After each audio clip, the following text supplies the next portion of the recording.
Halo teman-teman, pada kesempatan kali ini, ayo kita belajar tentang materi pengakuan atas pendapatan pada akuntansi pemerintahan. Nah, di sini saya nggak akan sendirian. Jadi sepanjang video nanti kalian akan bertemu dengan Rizky, Taufik, dan Alia. Saya sendiri lupa memperkenalkan diri, nama saya Rafli Ardiansyah, absen 25. Sebelum kita membahas tentang materinya, kalian harus saksikan video yang satu ini dulu ya. Sore Pak. Iya, sore, silakan itu. Terima kasih Pak. Kira-kira saya ingin bertanya tujuan Bapak memanggil saya ke sini itu ada apa? Tujuan saya memanggil Anda untuk memberitahukan pindahan divisi ke divisi pemerintahan. Pemeliharaan. Iya. Tapi nanti di sana saya tugasnya itu ngapain aja? Maka untuk tugasnya Beberapa saat kemudian. Permisi Pak, selamat siang. Ya siang, silakan boleh duduk dulu. Baik Pak, ini dokumen yang Bapak minta. Saya lihat dulu ya. Iya Pak.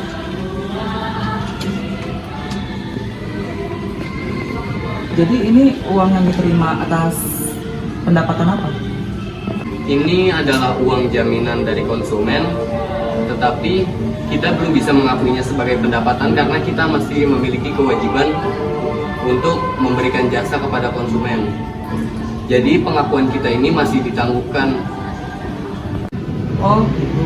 Jadi maaf, kalau misalkan yang ini kenapa kita akui sebagai pendapatan? Padahal kita belum menerima uangnya. Izin menjelaskan Pak, dalam hal ini kita bisa mengakuinya sebagai pendapatan karena kita telah mendapatkan hak atas suatu pendapatan dalam surat keputusan ini Pak. Oh gitu, sekarang saya paham. Terus kalau yang ini gimana? Kalau ini pendapatan atas apa? Kan kita nggak ada surat keputusannya. Tapi ini udah uangnya. Itu adalah uang retribusi Pak. Kita sudah menerima uangnya dan kita sudah tidak memiliki kewajiban yang harus kita berikan. Jadi kita bisa mengakuinya sebagai pendapatan. Oh gitu, oke. Saya paham sekarang, terima kasih ya. Sebelum membahas pengakuan pendapatan, kita harus mengetahui apa itu pendapatan. Pengertian pendapatan. Pendapatan adalah semua penerimaan rekening kas negara atau penerimaan rekening kas daerah yang menambah ekuitas dana lancar dalam periode tahun anggaran yang bersangkutan. Contoh dari ekuitas dana lancar adalah silpa, cadangan piutang, persediaan, dana untuk pembayaran utang, dan lain-lain. Penerimaan ini juga harus telah menjadi hak pemerintah dan tidak perlu dibayar kembali oleh pemerintah. Pengakuan pendapatan menurut Standar Akuntansi Pemerintahan atau SAP. Paragraf 19 PSAP 12 mengenai pendapatan LO yang menyatakan bahwa pendapatan LO diakui pada saat timbulnya hak atas pendapatan. Timbulnya hak atas pendapatan. Timbulnya hak atas pendapatan dapat diartikan bahwa entitas telah memiliki hak atas suatu pendapatan, namun wajib bayar belum melakukan pembayaran. Atau dapat juga berarti bahwa entitas telah menerima pembayaran namun belum memiliki hak untuk mengakui pendapatan tersebut sehingga pengakuan ditangguhkan. Hak atas pendapatan yang timbul dan belum diterima aliran kasnya tersebut dicatat sebagai piutang atau receivable. Sementara pendapatan yang telah diterima aliran kasnya namun belum menjadi haknya, entitas ditangguhkan pengakuannya dan diakui sebagai pendapatan yang ditangguhkan atau deferral. Pengakuan pendapatan LRA. Pendapatan dapat diakui sebagai pendapatan apabila entitas menerima aliran sumber daya ekonomi tanpa didahului penagihan. Aliran sumber daya ekonomi ke entitas akan diakui sebagai pendapatan jika meningkatkan nilai ekuitas. Apabila aliran sumber daya ekonomi yang diterima tidak meningkatkan nilai ekuitas, misalnya dari penarikan utang, maka tidak termasuk dalam kategori pendapatan. Macam-macam pendapatan. Macam-macam pendapatan yang pertama yaitu adalah pajak. Pajak sendiri yaitu pembayaran dari rakyat kepada pemerintah yang dapat dipaksakan tanpa balas jasa atau imbalan langsung. Misalnya, pajak penghasilan, pajak kendaraan bermotor, pajak bumi dan bangunan, dan lain-lain. Yang kedua, retribusi, yaitu pembayaran dari rakyat kepada pemerintah di mana dapat dilihat hubungan antara uang yang dibayarkan dengan imbalan yang diperoleh. Misalnya, retribusi listrik, retribusi perusahaan air minum, atau PAM. 3. Keuntungan dari perusahaan negara, yaitu penerimaan dari penjualan barang dan jasa yang dilakukan oleh perusahaan milik negara. 4. Sumbangan masyarakat, misalnya sumbangan untuk biaya perizinan atau lisensi. Kelima, pencetakan uang, yaitu hak monopoli pemerintah untuk mencetak uang, baik dilakukan sendiri oleh pemerintah atau meminta bantuan bank sentral. Lalu, yang keenam, ada hibah dan pinjaman, yaitu hibah dan pinjaman yang berasal dari dalam negeri maupun dari luar negeri. Oke, selanjutnya yang ketujuh ada denda, yaitu denda-denda dan perampasan yang dilakukan oleh pemerintah. Yang kedelapan ada hadiah, yaitu hadiah yang diterima dari pemerintah daerah, swasta, atau dari pemerintah negara lain. Pencatatan transaksi pendapatan. Pencatatan transaksi pendapatan tanpa penetapan.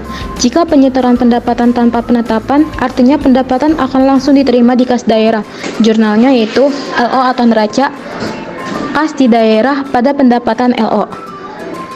LRA, perubahan sal pada pendapatan LRA. Nah, selanjutnya ada contoh kasus nih.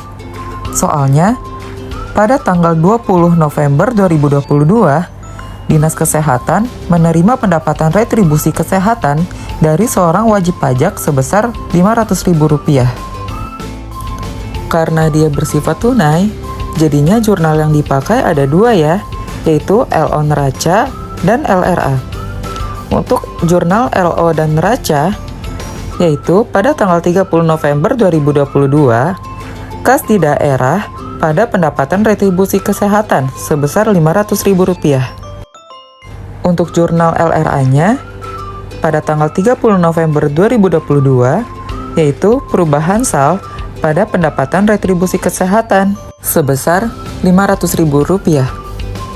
Pencatatan transaksi pendapatan didahului penetapan. Saat penerbitan dokumen ketetapan, jurnal LO atau neraca yaitu piutang pendapatan pada pendapatan LO.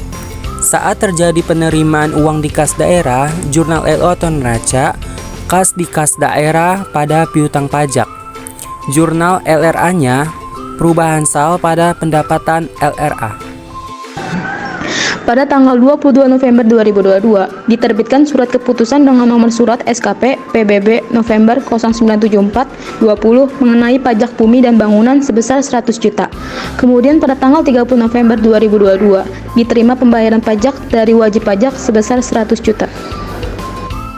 Pada saat penerbitan surat keputusan, kita hanya mencatat satu jurnal, yaitu LO atau neraca, tanggal 22 November 2022. Dengan akun piutang pajak PBB sebesar 100 juta di debit, pada pendapatan pajak PBB LO sebesar 100 juta di kredit.